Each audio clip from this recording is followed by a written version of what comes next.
வாழ்க்கையில சுருக்கமாக சொன்னா நல்ல ஜென்யூன் கிறிஸ்டியன் அப்படின்னு சொல்லுவாங்க.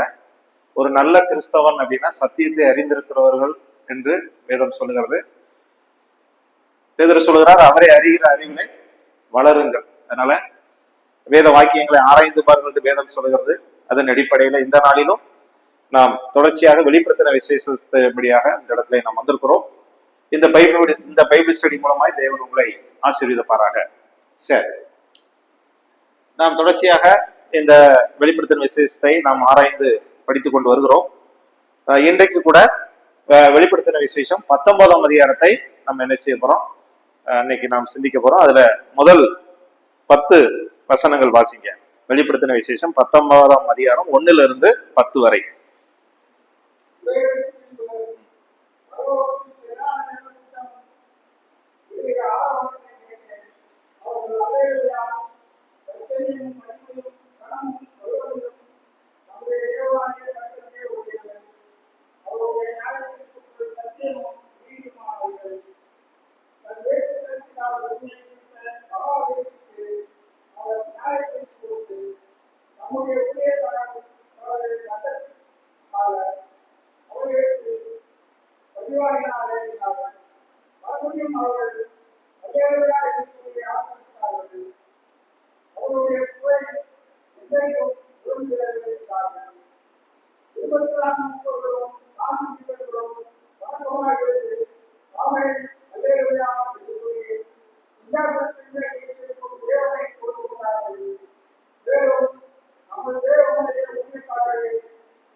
சரி, நன்றி.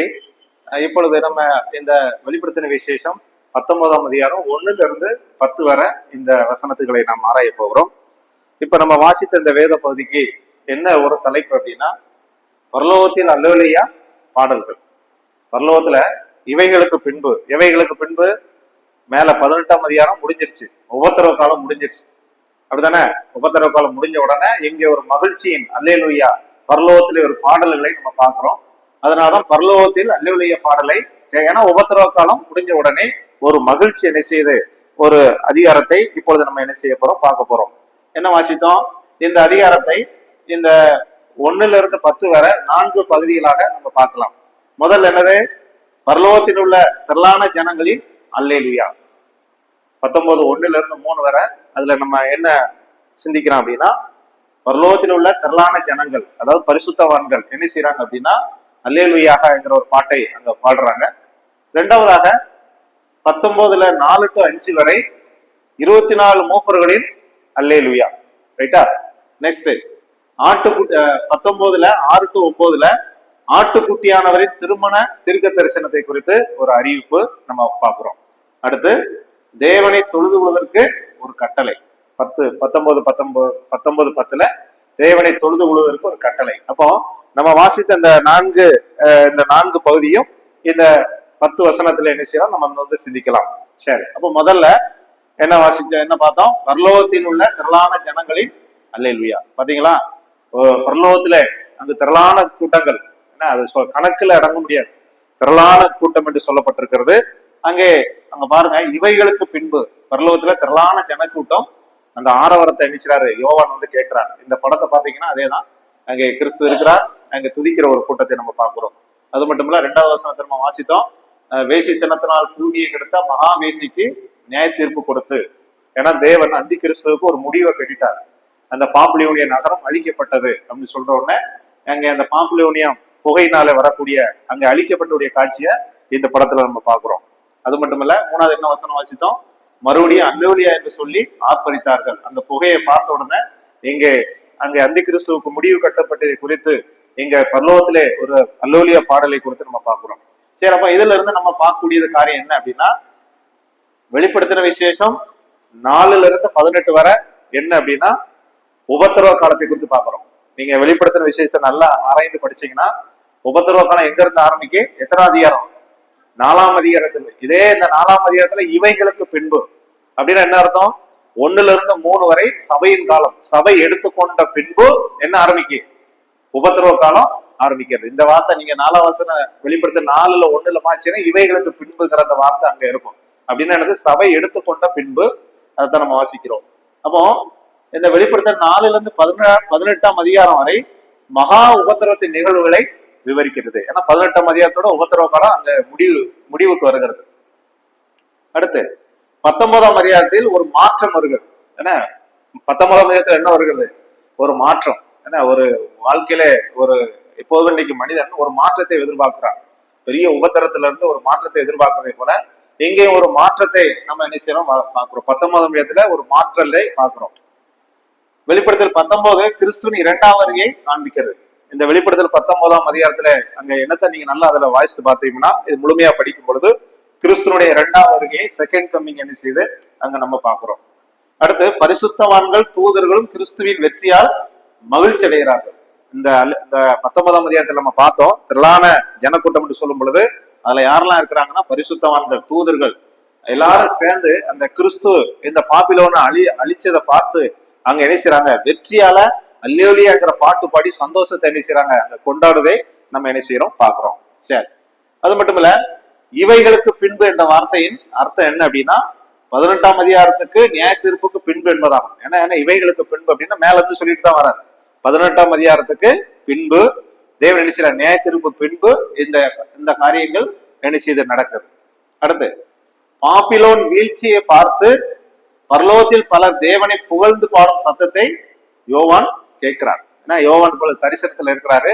அங்கே பரலோகத்துல அங்க பாட்டு பாடுறத பார்த்த உடனே, கேட்ட உடனே இவர் என்ன செய்யறாரு, அந்த சத்தத்தை அவருடைய காதுல அப்படியே கேட்க, அதைத்தான் அங்க ஆவியானவருக்கு எழுதி வைத்திருக்கிறார்.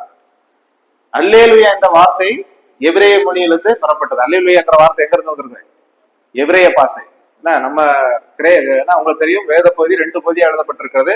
பழைய ஏற்பாட்டு எந்த பகுதி, எபிரேய பாசை, புதிய ஏற்பாடு கிரேக்கம். அப்ப இந்த அல்லேலிங்கிற அந்த வார்த்தை என்ன, அதனுடைய எங்க இருந்து அந்த வார்த்தை வந்திருக்கு அப்படின்னா எபிரேய மொழியிலிருந்து பெறப்பட்டது. புதிய ஏற்பாட்டுல காணக்கூடிய அல்லேலியா எங்க மட்டும் காணப்படும், நீங்க நல்லா பாத்தீங்கன்னா புதிய ஏற்பாட்டுல இந்த 19ஆம் அதிகாரத்துல 4 இடத்துலதான் காணப்படும். நீங்க அதை எங்கெல்லாம் பார்க்கலாம்னா 19:1 அல்லேலிங்கிற ஒரு முதல்ல இருக்கும், 2வது 3வது வசனத்துல இருக்கும், 4ல இருக்கும், 6ல இருக்கும். வேற எங்கேயுமே புதிய ஏற்பாட்டுல அல்லேலியான்னு பார்க்க முடியாது. நீங்க சங்கீதத்துல அநேகமா அல்லேலூயாங்கிற அந்த வார்த்தையை பார்க்கலாம். ஆனா இங்க 19ஆம் புதிய ஏற்பாட்டுல 19ஆம் அதிகாரத்துல மட்டும்தான் இந்த அல்லேலூயா அந்த வார்த்தையை வந்து நம்ம எடுக்கிறோம், நம்ம பார்க்கிறோம். அல்லேலூயான்னா என்னது, தேவனுக்கு, தேவனுடைய நாமம் மையப்படுதாக, தேவனுக்கு துதி, பிரைஸ் தி லார்ட் அப்படின்னு சொல்லுவாங்க. என்ன அப்போ அல்லேலூயாங்கிறது தேவனுடைய நாமம் மையப்படுவதாக, இல்ல தேவனுக்கு துதி என்று சொல்வார்கள். சரி, அடுத்து ஜனங்கள் கர்த்தரை புகழ்ந்து அவருடைய மகிமையும் வல்லமையும் அவருடைய ரட்சிப்பினால் வந்ததுக்கு ஆர்ப்பரித்தார்கள். இப்ப இந்த பரலோகத்துல இருக்கிற தேவனுடைய ஜனங்கள் எல்லாம் என்ன செய்றாங்க, இந்த வெற்றி யாருனால வந்தது அப்படின்னு சொன்னா அங்கே கிறிஸ்துவனால, அவருடைய ரட்சிப்பினால, அவருடைய வல்லமையினால வந்து சொல்லி அங்கே பரலோகத்திலே அங்கே ஆர்ப்பரிக்கிற ஒரு கூட்டத்தை வந்து நம்ம பார்க்கிறோம். அடுத்து அதாவது பாபிலோனிய அழிவு தம்முடைய ஊழியக்காரின் ரத்தத்திற்கு அவர் பலி வாங்கினார். உங்களுக்கு தெரியுமா, அந்த நாட்கள்ல அநேக கிறிஸ்துவர்களை ரத்த சாட்சியாக அநேகர் மறிப்பாங்க, அநேகரை உபத்திரவப்படுத்தினாங்க. கிறிஸ்துவர்களை அநேகரை வந்து உபத்திரத்துல கொண்டு போனதுனால அதுக்கு யார் பழி வாங்குறா, இப்ப கிறிஸ்து வந்து பழி வாங்குறார். அதை நம்ம வாசிக்கிறோம். பாபிலோன் அழிவுக்கு காரணம் என்ன அப்படின்னா தம்முடைய ஊழியக்காரின் ரத்தத்திற்கு பாபிலோன், அவளுங்கிறது யாரை குறிக்கிறது அப்படின்னா பாபிலோன் நகரத்தை குறிக்கிறது. அவங்களுடைய அழிவுக்கு கிறிஸ்து வந்து என்ன செஞ்சாருன்னா பழி வாங்கினார் என்பதை இவங்க பார்த்து என்ன செய்றாங்க, சந்தோஷப்படுறாங்க.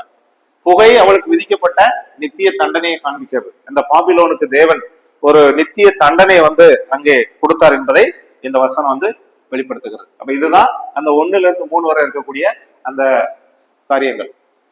அடுத்து மூப்பர்கள் அல்லேலூயா.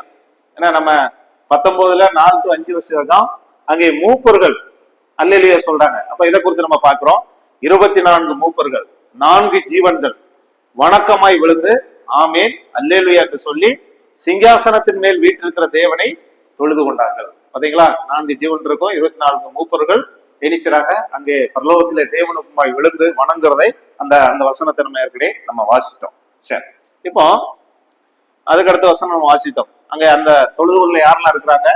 மேலும் தேவனுடைய ஊழியக்காரரே, அவருக்கு பயப்படுகிற சிறியோர் பெரியோர் நீங்கள் யாவரும் அதை துதியுங்கள் என்று ஒரு சத்தம் சிங்காசனத்திலிருந்து என்ன செய்து ஒரு சத்தம் வருகிறது. இந்த வசனத்தை நம்ம வாசிட்டோம். இப்ப இதுல இருந்து நாம் சிந்திக்கிறது என்ன அப்படின்னா, இந்த 24 மூப்பர்களும் 4 ஜீவர்களும் அல்லேலூயா பாடலை பாடுகிறார்கள். என்ன இந்த பாட்டை யார் பாடுறாங்க? 24 மூப்பர்கள் பாடுறாங்க. அடுத்து யார் பாடுறாங்க?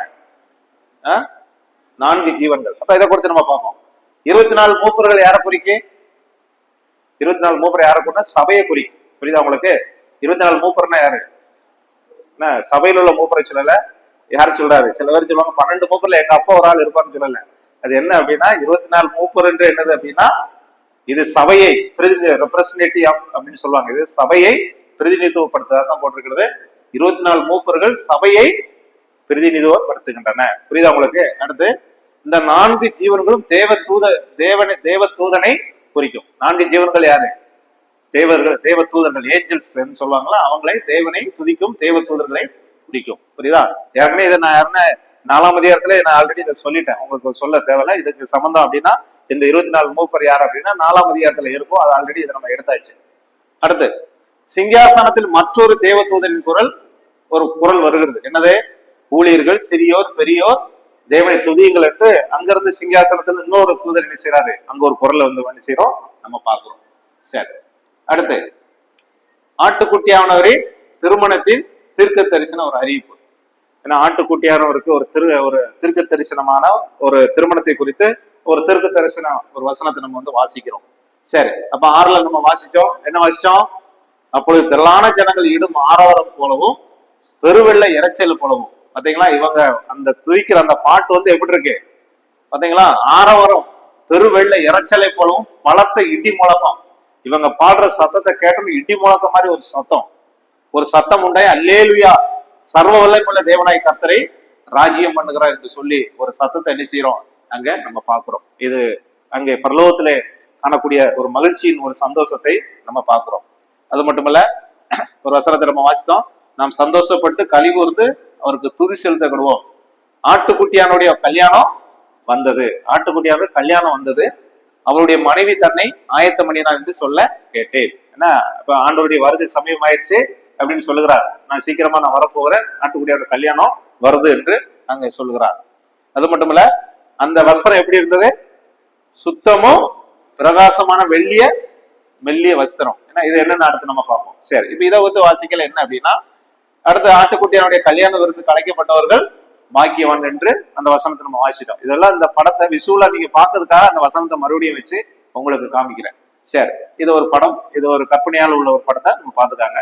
சரி, இப்ப என்ன இதுல இருந்து நம்ம என்ன சிந்திக்கிறோம் அப்படின்னா, திரளான ஜனங்கள் இடும் ஆரவரும் பெரும் வெள்ள இறைச்சலை போலவும் பலத்த இடி முழக்கம் போலவும் இருந்தது. ஏன்னா அவங்க ஆர்ப்பரிக்கிற அந்த சவுண்டு, அந்த பாட்டு பெரிய அந்த பெருவெள்ள இறைச்சலை போலவும் இடி முழக்கம் போல இருந்தது. இந்த ஆரவாரம் நடக்க இருக்க நிகழ்வுகளுக்கு ஆரம்பம். ஏன்னா இன்னும் ஆரம்பிக்கல, இப்பதான் என்ன செய்யுது, ஒரு பெரிய உபத்திரவம் முடிஞ்சு இப்பதான் என்ன செய்யுது, ஒரு மகிழ்ச்சியக்காரங்களுக்கு ஒரு ஆரம்பமாக இது வந்து இருக்கிறது. சரி, இதன் மூலம் கிறிஸ்துவின் 2ஆம் வருகையின் அடையாளங்கள் தெரிகின்றன. சீக்கிரமா இயேசு கிறிஸ்து 2ஆம் வருகை போகிறா. ஏன்னா உபத்திரவ காலம் முடிஞ்சிருச்சு அப்படின்னா யார் வரப்போறா? இயேசு கிறிஸ்து வரப்போகிறார் என்பதை அதுக்கான அடையாளத்தை என்ன செய்யணும் அங்க நம்ம பாக்குறோம். சரி, சந்தோஷப்பட்டு களி கூறுங்கள், ஆட்டுக்குட்டியான திருமணம் வந்து விட்டது. எல்லாரும் சந்தோஷப்படுங்க, களி கூறுங்க. யாருடைய திருமணம் வரப்போகுது? ஆட்டுக்குட்டியானுடைய கல்யாணம் வந்தது என்று சொல்லி அந்த வசனத்தை நம்ம என்ன செய்யறோம் வாசிச்சோம். அப்ப இதுல அவருடைய மணமகள் தன்னை ஆயத்தப்படுத்திக் கொண்டாள் என்று அறிவிப்பு செய்யப்படுகிறது. ஏன்னா மணமகள் இது நம்ம அடுத்து இதெல்லாம் யாரும் நம்ம பார்ப்போம். வேதத்தில் திருமணம் பெரும்பாலும் தேவனுடைய பரிசுத்தவான்களுடைய உறவை பயன்படுத்துகிறது. பொதுவா நம்ம திருமணம் அப்படின்னா ரெண்டு பேருக்குள்ள ஒரு ரிலேஷன்ஷிப்பை குறிக்கிறது. அதே போல உங்களுக்கு தெரியும், மணவாட்டியாகிய சபை, மணவாளனாகிய இயேசு கிறிஸ்து. நீங்க இதெல்லாம் எதை குறிக்க, திருமணம் என்றனால எதை குறிக்கிறது? என்ன, மணவாளனாகிய இயேசு கிறிஸ்து, மணவாட்டியாகிய சபை. இது ரெண்டு எப்படி ஒரு கணவன் மனைவிக்குள்ள இருக்கிற அந்த ரிலேஷன்ஷிப், அந்த உறவை குறிக்கிறதோ, அதே போல சபையும் அங்கே பரலோகத்தோட அந்த உறவை வந்து குறிக்கிறதுக்காக அந்த திருமணங்கிற வார்த்தையை அங்கே பயன்படுத்தப்பட்டிருக்கு. சரி, அப்போ புதிய ஏற்பாட்டில் திருமணம் கிறிஸ்துவுக்கும் திருச்சபைக்கும் இடையே ஒரு உறவை விவரிக்க அதை வேறு எக்ஸ்பிளைன் பண்ணதுக்காக பயன்படுத்தப்படுது. புரியுதா உங்களுக்கு? நீங்க எபேசியர் 5ஆம் அதிகாரத்துல அடிக்கடி நம்ம பேசுவோம். இப்ப திருமணம் அப்படின்னாலே அது எதுக்கு அடையாளம்? சபை, மணவாட்டி, மணவளனாகிய சபையை வந்து எடுத்துக்கொள்வார். இது ஒரு உறவு, ஒரு ரிலேஷன்ஷிப்பை குறிப்பதற்கு பயன்படுத்தப்படுகிறது. ஏன்னா நம்ம பூமிக்குரிய திருமணம் மாதிரி அதை நினைச்சிருக்கோம். இது ஒரு எப்படி கணவன் மனைவி அந்த ஒரு அன்பு, அந்த உறவு எப்படி ஒரு நல்ல ஒரு பாண்டு மாதிரி இணைக்கக்கூடியது இருக்கிறோ, அதே போல இந்த அன்பை நமக்கு சொல்லுகிறார். சரி, அப்போ சபை மணமகளின் வருகைக்காக காத்திருக்கும் மணமகளாக கருதப்படுகிறது. உங்களுக்கு தெரியும். அப்ப சபை வந்து என்னது? மணமகள், அப்படித்தானே? மணமகன் யாரு? இயேசு கிறிஸ்து வந்து என்ன அழைச்சு கொண்டு போகிறதை மணமகனாக அங்கே குறிக்கிறது. சரி, மணமகள் அலங்கரிக்கும் மெல்லிய துணி என்ன, அந்த ஒயிட்டு நல்ல ஒரு கரையில்லாத அந்த துணி எதை குறிக்க அப்படின்னா, பரிசுத்தவான்களின் அந்த நீதியான செயல்கள். அதை தப்பா அடிச்சிருக்கிறேன், மீதி கிடையாது, நீதியான செயல்களை குறிக்கிறது. நீதி அப்படின்னா நம்மளை தேவன் பரிசுத்தமாய் மாத்திருக்கிறார். தேவன் எப்படி நீதி உள்ளவரோ நம்மளை வந்து பரிசுத்தமான மாத்திருக்கிறார் என்பதை அந்த செயல் வந்து குறிக்கிறது. ஆட்டுக்குட்டியாரும் கல்யாண விருந்துக்கு அழைக்கப்பட்டவர்கள் பாக்கியவான்கள். உண்மையிலே அந்த ஆட்டுக்குட்டியாருடைய கல்யாணத்துக்கு அழைக்கப்பட்டவங்க யாரு? பாக்கியவான்கள். ஏன்னா நம்ம உண்மையில அங்க இருப்போம், பரலோகத்துல இருப்போம். அப்போ நம்மளும் உங்களையும் தேவன் வச்சு இந்த ஆட்டுக்குட்டியாருடைய கல்யாண விருந்துக்கு நம்மளை வந்து அழைத்திருக்கிறார். நம்ம வந்து பாக்கியவான்கள். இது அனைத்து பரிசுத்தவான்களையும் ஒரே மாதிரியாக நடத்துகிறார். உங்களுக்கு தெரியும், வேதத்துல பல்வேறு பரிசுத்தவான்கள், பழைய ஏற்பாட்டு பரிசுத்தவான்கள், அடுத்து யாரு? கிறிஸ்துவுக்குள் மரித்த பரிசுத்தவான்கள், இப்ப இருக்கிற நாம உபத்திரவ காலத்துல இருக்கிற பரிசுத்தவான்கள். ஆனா தேவன் விருந்து எப்படி கொடுக்குறாரு? என்ன இருக்கிறாங்க, ஆனா அங்க இருக்கையில இந்த பரிசுத்தவான்கள் எல்லாம் ஒரே மாதிரியாக நினைக்கிறாரு. சில பேர் சொல்லுவாங்க, அது எப்படி உபத்திரவ காலத்துல அவங்கள பாடுகள் அனுபவிச்சாங்க, அவங்களுக்கு ஒரே விருந்து அப்படின்னு சொல்லுவாங்க. ஆனா தேவன் எப்படி என்ன ஒரே மாதிரியாக அத்தனை பேரை நினைக்கிறாரு அந்த கல்யாணத்திலே அவளை அவங்க நடத்துகிறார் என்பதை நம்ம வந்து வாசிக்கிறோம். அடுத்து, இந்த திருமண விழுந்தில் பல்வேறு பரிசுத்தவான்கள் என்ன செய்வாங்க? கலந்து உள்ளார்கள். தேவனுடைய பரிசுத்தவான்கள், பல்வேறு பரிசுத்தவான்கள் சொல்லும் பொழுது புதிய ஏற்பாட்டு பரிசுத்தவான்கள், கிறிஸ்துவுக்கு மரித்த பரிசுத்தவான்கள், உபத்திரவ காலத்துல பரிசுத்தவான்கள் வந்து என்ன செய்வாங்க? அங்கே கலந்து கொள்கிறார்கள். ஒருவேளை இதுக்கு ரெண்டு பேரும் இன்னைக்கு ஒரு நடக்கும், திருமணம் பரலோகத்திலேயா அல்லது பூலோகத்திலா என்ற ஒரு விவாதம் நடந்து கொண்டு இருக்கு. அப்ப இதை குறித்து சிந்திக்கும் பொழுது திருமணம் பரலோகத்துல நடக்கும், விருந்து எங்க நடக்கும்? பூமியில. புரியுதா உங்களுக்கு? பரலோகத்துல திருமணம், விருந்து வந்து இந்த பூமியில, அதாவது 1000 அரசாட்சியில விருந்து நடக்கும் அப்படின்னு சில வேத ஆராய்ச்சியில வந்து சொல்றாங்க. திருமணம் பரலோகத்துல, விருந்து எங்க? பூமியில. ஏன்னா 1000 அரசாட்சி அப்படின்னு வச்சுக்காங்க. சரி, உங்களுக்கு தெரியும், இதை குறித்த ஒரு திருமணத்தின் நிலையை குறித்து நம்ம சிந்திக்கணும். இப்ப நமக்கு மேரேஜ் அப்படின்னாலே எப்படி நடக்கும்? ஏன்னா இதெல்லாம் அதோட சம்மந்தப்பட்டதுதான். ஒரு 3 நிலை இருக்கு. திருமணம்னா 3 நிலையில் நடக்கும். எப்படி? மணமகன் மணமகளின் பெற்றோரால் திருமணத்தை சட்டப்பூர்வமாக முடித்து என்ன செய்வாங்க? வரதட்சணை செலுத்துதல். உங்களுக்கு தெரியுமா, 2 பேர் திருமணம் செய்யறாங்கன்னா அதை என்ன செய்யணும்? லீகலா முடிச்சிடறோம். அடுத்து என்ன செய்யணும்? வரதட்சணை அப்படின்னு நீங்க தப்பா நினைச்சுக்கிறாதீங்க. புது பைபிள்ல யார் வரதட்சணை கொடுத்தாங்க? பொண்ணு வீடு கொடுத்தாங்களா? மணமகன் கொடுத்தாங்களா? ஈசாக்கு ரெபேக்கா கல்யாணத்தை யாரு கொடுத்தாங்க? மணமகள் தான் வரதட்சணை கொடுத்தாங்க. அப்படித்தானே இருக்கு பைபிள். ஆனா இன்னைக்கு என்ன ஆயிப்போச்சு? எல்லாம் மாறி போச்சு. உடனே இதை என் மனைவி டைப் பண்ணல, அப்ப எங்க அப்பாவுக்கு வாங்க எல்லாம் கொடுங்க அப்படின்னா சொல்லுவாங்க. உங்களுக்கு புரியுதா? அதாவது வரதட்சணை என்பது சில பேர் அது வந்து உரிமை, அவங்களுக்குள்ள உரிமை என்ன செய்றாங்க? கொடுக்குறாங்க அப்படின்னு சொல்லுவாங்க. ஆனா இங்க அதுக்கு வரதட்சணை பத்தி நான் பேச வரல. இதுல என்ன அப்படின்னா, மணமகள் மணமகனின் பெற்றோரால் திருமணத்தை சட்டப்பூர்வமாக லீகலா அதை முடிச்சு அந்த மணமகன் வந்து யாருக்கு போய் கொடுப்பாங்க? அந்த வரதட்சணையை அவங்களுக்கு கொடுக்கறது வந்து முதல் நிலையில நடக்கும். புதிய ஏற்பாட்டுல இல்ல பைபிள்ல சொல்லப்பட்டுள்ள திருமணம் இப்போ நடக்குது நம்ம நினைச்சிடாதீங்க. சரி, அடுத்து மணமகள் தன்னுடைய மணமகளை உரிமை என்ன செய்வாரு? நம்ம என்கேஜ்மெண்ட் சொல்றோம்ல, ஏன்னா இவங்க கல்யாணம் எல்லாம் பேசி முடிச்சாச்சு, நம்ம பாட்டி எல்லாம் பேசி முடிச்சாச்சு. அடுத்து என்ன செய்வாங்க? யார் கூப்பிட வருவாங்க? மணமகன் மணமகளை வீட்டுக்கு அதை நம்ம அழைச்சிட்டு வர மாதிரி அந்த இது அது மாதிரி அதே மாதிரி தாங்க. நம்ம 10 கன்னிகள் மணவாளன் வர அங்க ஆயத்தமா இருக்கிறாரு. கன்னி என்ன செய்யணும்? ஆயத்தமாக இருக்கணும். அந்த குறித்து நம்ம புதிய ஏற்பாடுல படிக்கிறோம். அடுத்து திருமண விருந்து. யோவான் 2ஆம் அதிகாரம் நமக்கு என்னங்க வரும்? அடுத்து என்கேஜ்மெண்ட் முடிஞ்சோன்னா அடுத்து என்னது? திருமணம். அப்படிதானே? திருமணம் முடிஞ்சோன்னா அடுத்து திருமண விருந்து. அதான் காணா ஒரு கல்யாணம். அப்போ திருமணத்தின் நிலைகளை இதை சம்பந்தப்படுத்தி தான் நம்ம நினைச்சிரோம் பைபிள்ல சொல்லப்பட்டிருக்கிறது. இதைத்தான் நீங்க நல்லா பாத்தீங்கன்னா திருமண விருந்தின் நிலை 3ஐ குறிக்கிறது. இதுதான் திருமணம் இன்னும் நமக்கு வந்து, அதாவது அந்த ஆட்டுக்குட்டியாவுடைய கல்யாணம் வந்து இன்னும் நடைபெறலை. இப்ப இதை வந்து இந்த பைபிள் உள்ள திருமணத்தோட சம்பந்தப்படுத்தி பார்ப்போம். எப்படி? கிறிஸ்து சபையை கட்டி முடிக்கிறார். புரியுதா உங்களுக்கு? அந்த திருமணத்துல முதல் நிலை அங்க எப்படி திருமணத்தின் முதல் நிலை அப்படின்னு பார்த்தோமோ, இங்க இந்த திருமணத்தின் ஆவிக்குரிய திருமணத்தை காரியோட சம்பந்தப்படுத்தி பார்க்கும் பொழுது கிறிஸ்து சபையை கட்டி முடிக்கிறார். அப்படின்னா என்னது? என்னைக்கு ஒரு தனிநபர் ரசிக்கப்படுகிறாரோ அன்னைக்கு யார் வருவாரு? கிறிஸ்து சபையை எடுத்துக்கொள்ள வருவார். சபைங்கிறது சொல்லுது இந்த மொத்தமா கிட்ட இந்த சபையை சொல்லல, அந்த சபைக்குள்ள இருக்கிற தனிநபர் ரட்சிப்பு. அடுத்து சபை யாரு? மணமகள் பரலோகத்திற்கு எடுத்துக்கொள்ளப்படுதல். யோவான் 14 உங்களுக்கு தெரியும். அங்க என்ன வாசிக்கிறோம்? யோவான் 14:1 இருந்து என்ன வாசிக்கிறோம்? என்னுடைய வீட்டில் அங்க இருந்து மணவாளன் அங்க இருந்து வந்து எந்த வீட்டுக்கு எடுத்துக்கொள்றாரு? பரலோக வீட்டுக்கு தன்னுடைய மணவாட்டியாகிய சபையை எடுத்துக்கொள்கிறார். அதைத்தான் நம்ம யோவான் 14:1, 2, 3 வரை நீங்க வீட்டிலே வாசிங்க. இதோ அவர் வந்து அடிச்சிருவார், என்னுடைய வீட்டில் வாஸ்தலத்தில் அநேக வீடுகள் உண்டு, அங்க மணவாளன் வந்து மணவாட்டியை சபையை எடுத்துக்கொள்வார். அடுத்து திருமணம் எங்க நடக்கும்? 1000 ஆண்டின் தொடக்கத்தில் திருமண அங்க விருந்து நடக்கும். கல்யாணம் பரலோகத்துல நடக்கும், விருந்து எங்க நடக்கும்? புரியுதா உங்களுக்கு? திருமணம் பரலோகத்துல, விருந்து எங்க? 1000 வருட அரசாட்சியில் நமக்கு இந்த பூமியில் நடக்கும். இதுதான் அந்த 1000 அந்த சொல்லப்பட்டுள்ள அந்த சத்தியம். சரி,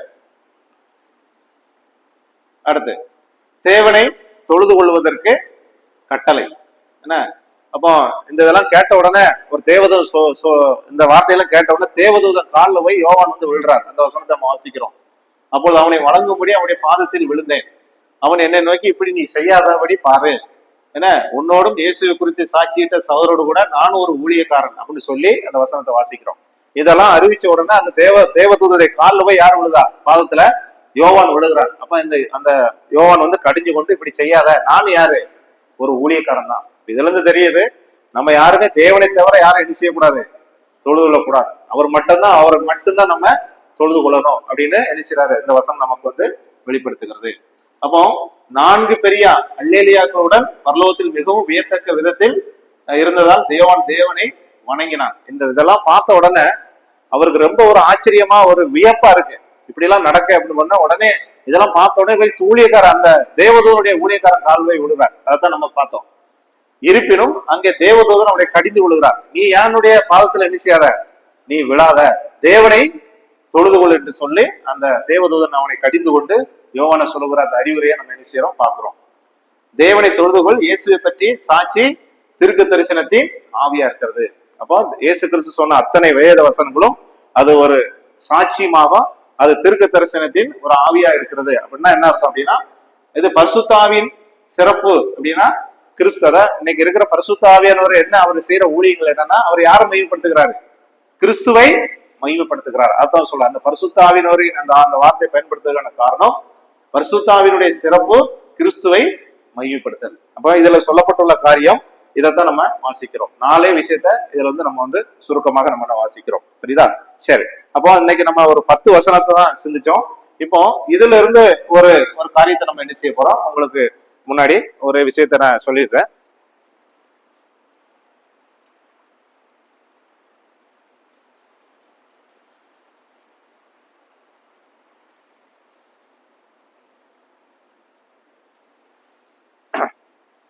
பொதுவா நான் போற இடங்கள்ல இந்த பைபிள் ஸ்டடி முடிச்ச உடனே நம்ம என்ன ஒரு பைபிள் ஸ்டடி எடுத்தோமோ அதுல இருந்து ஒரு வேத வசனத்தை எடுத்து உங்களுக்கு ஒரு தியானிக்கிறதுக்காக ஒரு செய்தி மாதிரி கொடுப்பது உண்டு. ஏன்னா நம்ம ஏற்கனவே இன்னைக்கு வெளிப்படுத்தல் 19ல 10 வரை நம்ம சிந்திச்சோம். இதுல ஒரு வார்த்தை, என்ன வார்த்தை எடுத்து தியானிக்க போறோம் அப்படின்னா, தேவனை தொழுதுகொள். என்ன, அந்த தேவ தூதன் யோவானை பார்த்து சொல்ற, நீ யாரை தொழுதுகொள்? தேவனை தொழுதுகொள். இப்ப இந்த தேவனை தொழுதுகொள்ங்கிற அந்த வார்த்தையிலிருந்து ஒரு ஒரு உங்களுக்கு ஒரு சிந்தனைக்காக ஒரு செய்தி என்ன அப்படின்னா, தேவனை தொழுது கொள்ளுதல், கிறிஸ்டியன் வொர்ஷிப் அப்படிம்பாங்க. பொதுவா இன்னைக்கு நம்ம பார்க்கக்கூடிய காரியம் தேவனை தொழுது கொள் என்று சொல்லும் பொழுது, பொதுவா நம்ம நம்ம எப்ப தொழுது கொள்றோம்? எப்ப தொழுது கொள்றோம்? ஞாயிற்றுக்கிழமை முதல் நாள். எந்த வேதவசன அடிப்படையில? வாரத்தின் முதல் நாள். அப்போஸ்தலர் 20:7 நம்ம தொழுது கொள்றோம். இந்த தொழுது கொள்ளுதலை பத்தி ஒரு நமக்கு ஒரு ஞானம், ஒரு பைபிள் சம்பந்தமான அந்த வேத அறிவு இருந்தா, ஞாயிற்றுக்கிழமை ஆண்டோடைய சமூகத்தை தொழுது கொள்ளும் பொழுது நம்ம எப்படியெல்லாம் இருக்கணும் அப்படிங்கிற அந்த அந்த வேத அறிவு நமக்கு பிரயோஜனமாக இருக்கும். சரி, ஆராதனை என்றால் என்ன? ஆராதனை என்றால் என்ன? ஆராதனை என்பது அல்லது தொழுகை என்பது தகுதியும் மேன்மையும் கணமும் பொருந்திய தேவனுக்கு காண்பிக்கக்கூடிய மரியாதையுடன் கூடிய செயல். அப்படின்னா என்ன அர்த்தம்? இப்ப நான் ஆராதனைக்கு வரல அப்படின்னா யாருக்கு மரியாதை செலுத்தல? என்னையா? தேவனுக்கு நான் என்ன செய்யல? மரியாதை கொடுக்கல அர்த்தம். அவரை ஹானர் பண்ணல, அவரை நான் கணம் பண்ணல அர்த்தம். உண்மையான அதான். ஆராதனை என்பது தேவனுக்கு கொடுக்கக்கூடிய, அவர் மரியாதைக்குரியவர், அவர் கணம் உள்ளவர். அவருக்கு நான் என்ன செய்யணும்? அவர் ஞாயிற்றுக்கிழமை என்ன தொழுது கொள்ளுன்னு சொல்றாரு, நான் அவரை போய் தொழுது கொள்ளணும். அதை நான் அப்படி செய்யல, நான் அசட்டை பண்ணினேன் அப்படின்னா அவருக்கு நான் என்ன செய்யல? அதை கொடுக்க வேண்டிய கணத்தை நான் கொடுக்க. இது இன்னொன்னு, அந்த வார்த்தை செயல். இது ஒரு ஒரு ஒரு செயல் அப்படின்னா உங்களுக்கு தெரியும். இது சடங்காச்சாரம் கிடையாது. இது என்னது? ஒரு செயல்னா என்னது? ஒரு கிரியை, ஒரு ஒர்க்கு. அதனால இது ஒரு செயல்.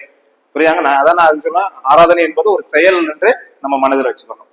சரி, இது புரிஞ்சிருச்சா? அடுத்து ஞாயிறு ஆராதனை தேவனை நாம் எவ்வாறு தொழுது கொள்ள வேண்டும் அதை குறித்து ஒரு சின்ன ஒரு செய்தி. தேவனை எப்படி தொழுது கொள்ளணும்? யோவான் 4:24 என்ன வாசிங்க? அந்த வசனத்தை வாசிங்க. யோவான் 4:24.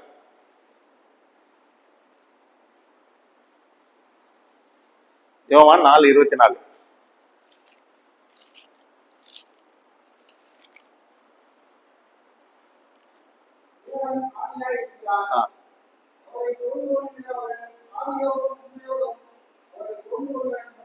சரி, அப்ப முதல் ஆராதனைக்கு என்ன மஸ்ட்? கண்டிப்பா என்ன இருக்கணும்? ஒரு விசுவாசி சபையில தேவனை தொழுவதற்கு மெயினா என்ன இருக்கணும்? பிரதானமா என்ன இருக்கணும்? விசுவாசி எப்படி இருக்கணும்? ஆவியோடு. அப்படின்னா என்ன அர்த்தம்? நான் ஒரு அடிக்கடி சொல்வேன், ஒரு மனிதர் ரெண்டு வகையான கிறிஸ்தவங்க இருக்கிறாங்க. யாரெல்லாம்? ஆவிக்குரிய கிறிஸ்தவர்கள், மாம்சத்துக்குரிய கிறிஸ்தவர்கள். 2 டைப்ஸ் ஆஃப் கிறிஸ்டியன்ஸ். ஆவிக்குரிய கிறிஸ்தவர்கள், மாம்சத்துக்குரிய கிறிஸ்தவர்கள். ஆனா நம்ம ஆராதனைக்கு வரும் பொழுது தேவனை எப்படி தொழுது கொள்ளணும் அப்படின்னா ஆவியோடு. ஆவியோடுன்னு என்ன அர்த்தம் அப்படின்னா, சுருக்கமா சொல்லணும்னா, எனக்குள்ள இருக்கிற பரிசுத்த ஆவியானவர் என்னை கண்ட்ரோல் பண்ணி நடத்ததான் என்னது. அப்போ உதாரணத்துக்கு ஆவினாலே பாட்டு எடுக்கணும். புரியுதா உங்களுக்கு? அப்படின்னா என்ன அர்த்தம்? இப்ப நான் ஒரு பாட்டு ஆராதனையில ஒரு பாட்டு எடுக்கிறேன் அப்படின்னா அது என்ன, அந்த பாட்டு எடுக்கிறதுக்கு என்ன யார் தூண்டுகோலா இருக்கணும்? பரிசுத்த ஆவினாலே. ஆவினாலே நான் சோத்திரம் செலுத்தணும். ஆவினாலே என்ன செய்யணும்? நான் ஆராதனை செய்து பகிர்ந்து கொள்ளணும். அது எல்லாருக்கும் அதுதான், சகோதரிகளுக்கும் அதுதான். அப்போ ஆவியோடு தொழுது கொள்ள வேண்டும். நான் அடிக்கடி சொல்வேன், இந்த ஆராதனையை நடத்துவர் யாரு? ஆவியானவர், ஹோலி ஸ்பிரிட். அவர் தான் நடத்துகிறார். அப்ப அவர் நம்மளும் ஆவியினால இருந்தா தான் அதை என்ன செய்ய முடியும்? அது நிறைவேற்ற முடியும். அப்போ ஆவியோடு ஒரு விசுவாசி தேவனை தொழுது கொள்ள வேண்டும். இன்னைக்கு சபையில நிறைய ஆராதனையில தேவனுடைய அந்த ஆராதனை குறைவுக்கு காரணம் என்ன அப்படின்னா, விசுவாசிகள் என்ன நிலையில இல்லை, ஆவிக்குரிய நிலையில இல்லாதனால்தான் நிறைய சண்டைகளும் பிரச்சனைகளும் அந்த காரியங்களை நமக்கு காணப்படுகிறது. அப்ப ஆவியோடு தொழுது கொள்ள வேண்டும். இதுதான் ஒரு மெயினா இருக்கக்கூடிய ஒரு காரியம். சரி, இரண்டாவது உண்மையோடு தொழுது கொள்ள வேண்டும். உண்மைன்னா உங்களுக்கு தெரியும், பிராக்டிக்கல் லைஃப்ல நடைமுறை வாழ்க்கையில ஒரு விசுவாசி எப்படி இருக்கணும்? ஞாயிற்றுக்கிழமை கடமைக்குன்னு ஏதோ அப்படிங்கிற அதெல்லாம் இல்லை. நம்ம மற்ற 6 நாள் எப்படி வாழ்கிறோமோ அதே போல என்ன செய்யணும்? உண்மையாய் வாழ்ந்து, உண்மையோடு வாழ்ந்து ஞாயிற்றுக்கிழமை என்ன செய்யணும்? தொழுது கொள்ளணும். உண்மையோடு. சுருக்கமா சொல்லணும்னா, இரட்டை வாழ்க்கை வாழ்ந்து கொண்டு என்ன செய்யக்கூடாது?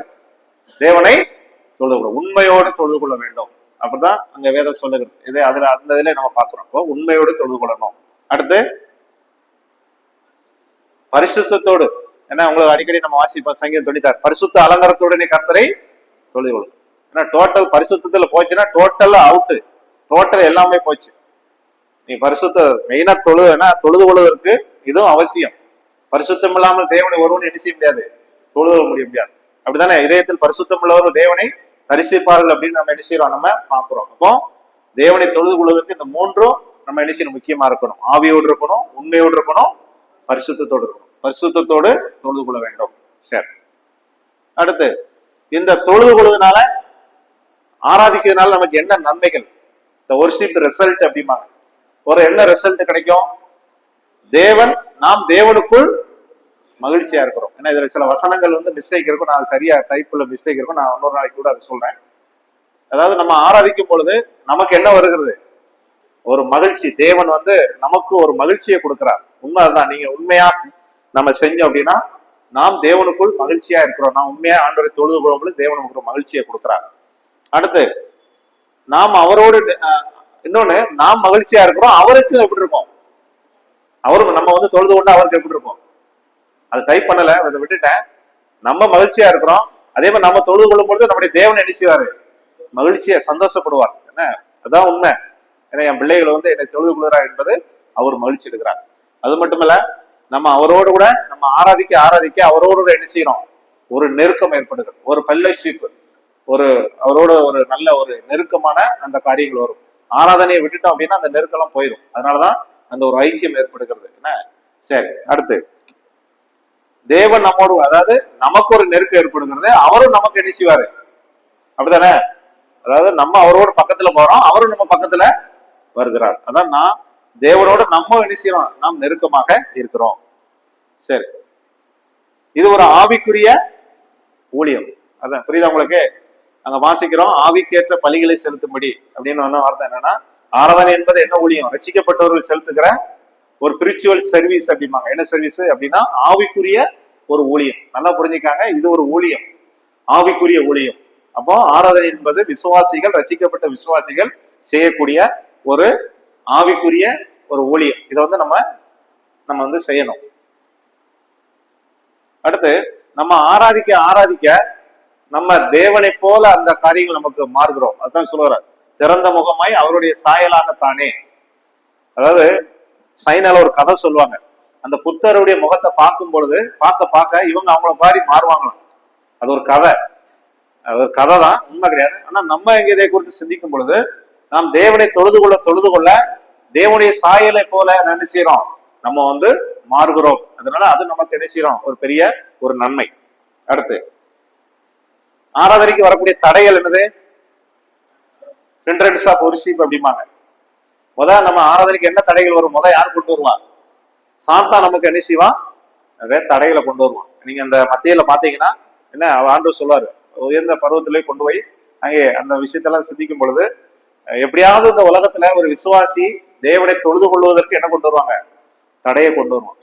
ஞாயிற்றுக்கிழமை நம்ம சில காரியங்களை போவோம், அன்னைக்கு தான் என்ன வரும், கல்யாணத்தை கொண்டு வந்துருவாங்க. அன்னைக்கு தான் வீட்டுக்கு முன்னாடி யாராவது நிற்பாங்க, அப்பதான் போன் கால் வரும். நிறைய பிரச்சனைகள்லாம் பிசாசு என்ன செய்வான். ஏன் அப்படின்னா அவனுடைய நோக்கம் என்ன, நம்ம தொழுது கொண்டா யாருக்கு பிடிக்காது, பிசாசுக்கு பிடிக்காது. அவன் சாத்தான் என்ன செய்வானா, நமக்கு தடையை கொண்டு வருவான். அப்போ தொழுவதற்கு முதல்ல கொண்டு வரக்கூடிய தடைகள்ல சாத்தான் நமக்கு நிறைய தடைகளை நமக்கு கொண்டு வருவான். ரெண்டாவது என்ன தடை, உலகம். என்ன உலகம் நமக்கு என்னத்தை கொண்டு வரும், தடையை கொண்டு வரும். நீங்க ஞாயிற்றுக்கிழமையும் இல்ல இப்போ ஒருவேளை உங்களுக்கு தடை இல்லாம இருக்கலாம், ஆனா அலையருக்கு இந்த உலகங்க இருக்கிற காரியங்கள் நிறைய தடைகளை ஆராதனைக்கு கொண்டு வரக்கூடியதான் இருக்கிறான். சரி, அப்போ உலகம்னா உங்களுக்கு தெரியும், அது பணமா இருக்கலாம், பொருளா இருக்கலாம், வீடா இருக்கலாம், ஏதோ ஒண்ணு ஆண்டவரை நெருங்க முடியாத அளவுக்கு ஒரு தடையை. ஏன்னா உலகம், மாமிசம், நான் அடிக்கடி சொல்லுவேன், ஒரு விசுவாசிக்கு 3 எதிரிகள். யாரெல்லாம், உலகம், மாமிசம், பிசாசு. இந்த 3 பேருமே நமக்கு எதிரிகள். அவன் என்ன செய்ய மாட்டாங்க அப்படின்னா, அந்த 3 பேருமே நம்மளை தொழுது கொள்ள விட மாட்டார்கள். அடுத்து மாமிசம். ஏன்னா மாம்சத்துக்கு உட்பட்டவர்கள் தேவனுக்கு பிரியமா இருக்க மாட்டார்கள். இந்த மாமிசம் அப்படின்னு சொல்லும்போது நம்முடைய சரீரம், நம்முடைய மாம்சத்துக்குரிய காரியங்கள் இந்த ஆராதனைக்கு தடையை கொண்டு வரும். மாமிசம் அப்படின்னு சொல்லுது நம்முடைய பிளஸ் நம்ம சரீரத்துல இருக்கக்கூடிய சில உலகபர காரியங்கள், மாம்சங்கள். ஏன்னா மாம்சத்துக்குரிய காரியங்கள் உங்களுக்கு தெரியும், கலாத்தியர்ல 2 பகுதி சொல்லப்பட்டிருக்கு. மாம்சம் எது, ஆவிக்குரிய காரியம் எதுன்னு நீங்க 5லவே படிச்சு பாத்தீங்கன்னா அதுல சொல்லப்பட்டிருக்கு. இப்ப இந்த மாம்சம் வந்து என்ன செய்யணும், நமக்கு தடையை கொண்டு வரும். அடுத்து அறிக்கை செய்யப்படாத பாவம். நான் அடிக்கடி சொல்லுவேன், நான் இப்ப ஞாயிற்றுக்கிழமை ஆராதனைக்கு வாரோம் அப்படின்னா சனிக்கிழமை நைட்டே நம்முடைய இருதயத்தை வந்து என்ன செய்யணும், ஆராய்ந்து பார்த்து, ஒருவேளை என்கிட்ட ஏதாவது குறைகள் பாவங்கள் காணப்படுமானால் அதை என்ன செய்யணும். வேதம் சொல்லுகிறது, தன் பாவங்களை மறைக்கிறவன் வாழ்வடைய மாட்டான், அவைகளை அறிக்கை செய்து விட்டு விடுறவனோ இறக்கம் பெறுவான். நம்முடைய ஒருவேளை 7 நாள் 6 நாள் உலகத்துல நம்ம வாழ்ந்திருக்கிறோம், ஏதோ தவறு பாவம் செய்திருந்தால் அந்த பாவத்தை என்ன செய்யணும் சொல்லுங்க, மாத கணக்குல வச்சுக்கணுமா, அறிக்கை இடணும். எப்ப அறிக்கை விடணும், 1 மாசம் கழிச்சு கிடையாது. எப்போ பாவத்துல விழுந்தமோ, உதாரணத்துக்கு இன்னைக்கு காலையில இருந்து நைட்டு பகல் ஃபுல்லா செய்யறோம், ஏதோ பாவம் பண்ணிட்டோம் அப்படின்னா நைட்டு தூங்க போயில என்ன செய்யணும், ஆண்டவரே இந்த நாளே உமக்கு விரோதமா நான் பாவம் செய்திருக்கிறேன், அந்த பாவத்தை என்ன செய்யணும், அறிக்கையிடும். அறிக்கையிடுதுன்னா என்னது, உள்ளதை, பாவ அறிக்கைன்னா என்னது, உள்ளதை உள்ளபடி சொல்லணும். ஆண்டவர்கிட்ட போய் என்ன செய்யக்கூடாது, மறைக்க கூடாது. சில பேர் சொல்லணும், நான் பாவம் செய்திருப்போம் ஆனால் அப்படின்னு என்ன செய்யக்கூடாது, அதாவது மறைக்க, அதாவது உள்ளதை உள்ளபடி சொல்லணும். ஒரு ஆள் போய் பாவரிக்கை செஞ்சாரு, எப்படி செஞ்சாரு அப்படின்னா, நான் சொல்லியிருந்தேன், நான் மாடு இல்ல நான் கயிறு எடுத்து திருடிட்டேன், ஆண்டவரே என்னை மன்னி அப்படின்னு அவர் வந்து அறிக்கையிட்டார். ஆனா உண்மையிலே அவர் கயிறு மட்டும் திருடல, அந்த கயிறுடைய முனை எதுல கட்டிருச்சு அப்படின்னா மாட்டுடைய கழுத்துல கட்டிருச்சு. ஆனா அவர் எப்படி அறிக்கையிடணும், நான் மாடு திருடித்தோம்னா அறிக்கையிடணும். ஆனா அவர் என்ன அறிக்கையிட்டாரு, நான் கயிறு திருடிட்ட ஆண்டவரே என்னை மன்னி அப்படின்னு சொன்னார். அப்ப என்ன, அப்போ அவர் உண்மையா செஞ்சாரா, இல்ல. அப்போ உள்ளதை உள்ளபடி நம்ம என்ன செய்யணும், அறிக்கை செய்ய வேண்டும். அதனாலதான் அறிக்கை செய்யப்படாத பாவம். நான் அடிக்கடி சொல்லுவேன், அப்பம் பாத்திரத்துல கை வைக்கும் பொழுது நம்ம பாவத்தோடு என்ன செய்யக்கூடாது. அதுல நம்ம ஆண்டவர் ஒரு பக்கம் நம்மளை பரிசுத்தமாக்குறார், கிறிஸ்து இன்னைக்கு அவருடைய ஊழியத்தை செய்கிறார். ஆனாலும் நம்முடைய இருதயத்தை நம்மளே நாமே நியாயந்திருக்கலாம் அப்படின்னு 1 கொரிந்தியர் சொல்லுகிறார். நம்ம இதயத்தை ஆராய்ந்து பார்த்து அறிக்கை செய்து அதை விட்டு விட்டு என்ன செய்யணும், ஆராதனையிலே நம் பங்கு கொள்ளணும், அப்பம் பாத்திரத்திலும் நம்ம கை வைக்க வேண்டும். அடுத்து ஆவினால் நிறையாத இருக்கணும். ஆவினால் என்ன, ஆவினால் நிறைஞ்சு அப்படின்னா இது அடிக்கடி பெந்தெகோஸ்துல தான் பயன்படுத்துவாங்க. பொதுவா நம்ம ஆவினால் நிறைந்து அப்படின்னா என்னது, என்ன மீனிங், என்ன அர்த்தம், என்ன அர்த்தம், என் வாழ்க்கையை பரிசுத்த ஆவியானவர் கட்டுப்படுத்தி நடத்துறது பேர் என்னது, ஆவினால் நிறைதல். அதான் உள்ளான சத்தியம், அதான் மீனிங். புரியுது உங்களுக்கு? ஆவினால் நிறைந்து அப்படின்னா என்ன அர்த்தம் அப்படின்னா, என் வாழ்க்கையை பரிசுத்த ஆவியானவர் என்ன செய்யணும், கட்டுப்படுத்தி நடக்கணும், ஹோலி ஸ்பிரிட் கண்ட்ரோல் பண்ணணும். இதுதான் ஆவினாலே நிறைந்து நடத்தல். அதான் அப்போ ஆராதனைக்கு வரக்கூடிய தடைகள் ஆவினால நிறையாம, அதாவது ஆவியாருடைய கண்ட்ரோல் இல்லாம இருந்தா அந்த ஆராதனைக்கு என்ன ஆயிரும், அது ஒரு, அதான் அடிக்கடி சொல்லுவேன். அதனாலதான் ஒரு சகோதரன் ஆவினாலே பரிசுத்த ஆவியினுடைய ஆளுகையில பாட்டு எடுக்கணும், ஜெபம் பண்ணணும், பிரசங்கம் பண்ணணும். எல்லாருமே அப்படி இருந்தா அந்த சபை ஒரு இன்ப ரசம், பரலோகமே அப்படிப்பட்ட ஒரு பரலோகமே இங்க இருக்கிற மாதிரி தெரியும். இன்னைக்கு இதுலயும் நம்ம குறைபாடு உள்ளவர் தான். நிறைய சபைகள்ல அந்த ஆராதனைக்கு தடைகள் என்ன, விசுவாசிகள் பலகீனமானவர்கள்.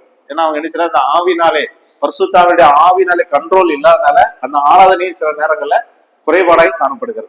சரி, அதனாலதான் ஆவிக்கேற்றபடி நடந்து கொள்ளுங்கள், வாக் இன் ஸ்பிரிட் அப்படிமா, ஆவிக்கேற்றபடி ஆவியானவருக்கு அவருடைய இதுபடி நடக்க வேண்டும். அடுத்து ஆராதனைக்கு வருவது எப்படி, என்ன தடை, வேத வசனம் வாசிக்காமலும் தியானிக்காமலும் இருத்தல்.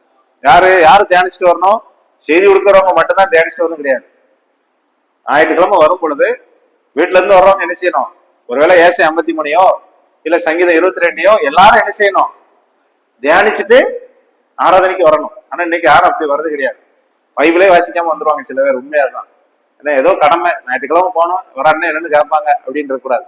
உண்மையிலே எல்லாருமே என்ன செய்யணும், இயேசு கிறிஸ்துடைய பாடுமரணத்தை காரியங்களை சிந்திக்கவும் தியானிக்கவும் எத்தனையோ வசனங்கள்லாம் இருக்கு, அதை சிந்திச்சு தியானிச்சுக்கிட்டு எங்க வரணும், சபைக்கு வரணும். அப்படி வந்திருந்தா நம்ம சபை இன்னும் அதிகமா நல்லா இருக்கும். அப்போ வேதத்தை வாசிக்கணும், அதை தியானிக்கணும், என்ன செய்யணும், அதுபடி நம்ம வந்தா அந்த ஆராதனை வந்து இன்னும் அதிகமாக இருக்கும். நம்ம என்ன படிச்சுட்டு வந்தோம்னா அந்த சிந்தையோட வந்து அங்க இருப்போம். சரி, அடுத்து தொழுது கொள்வதற்கு ஒரு தகுதி இருக்கணும். என்ன தகுதி,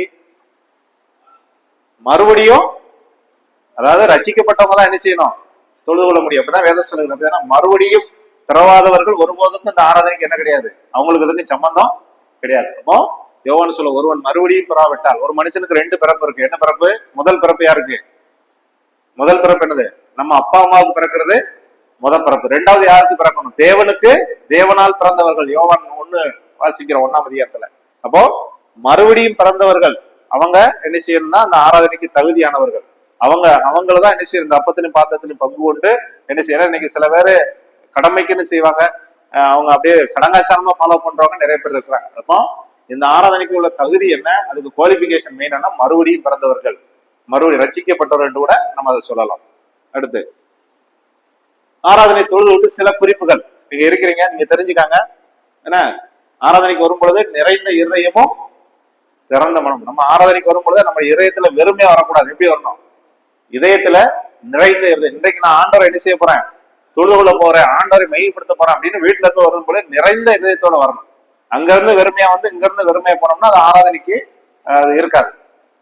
அடுத்து ஆராதனை வேலையில என்ன செய்யணும், ஒரு அமைதி, ஒரு நிசப்தம் அப்படி இருந்தா அது உண்மையிலே நல்லது. ஆராதனை ஒரு கீழ்ப்படிதல் செயல், அப்படித்தானே? உண்மையில ஆராதனை வந்து என்னை ஆட்கொண்டவருக்கு நான் என்ன செய்யறேன், நான் கீழ்ப்படுகிறேன். இது ஒரு செயல், ஒரு ஆக்டிவிட்டி, ஒரு செயல். ஆராதனை ஒரு பக்தி. நீங்க உங்க பக்தியை எங்க காமிக்கணும், ஆராதனையில நம்ம காமிக்கணும். அடுத்து ஆராதனை ஒரு நமக்குரியது. அப்படின்னா இங்க இருக்கிற ஒவ்வொருவருக்கும் புரியுது யாரு, நீங்க வந்து எனக்காக வரல, இது எங்களை யாருக்குரியது.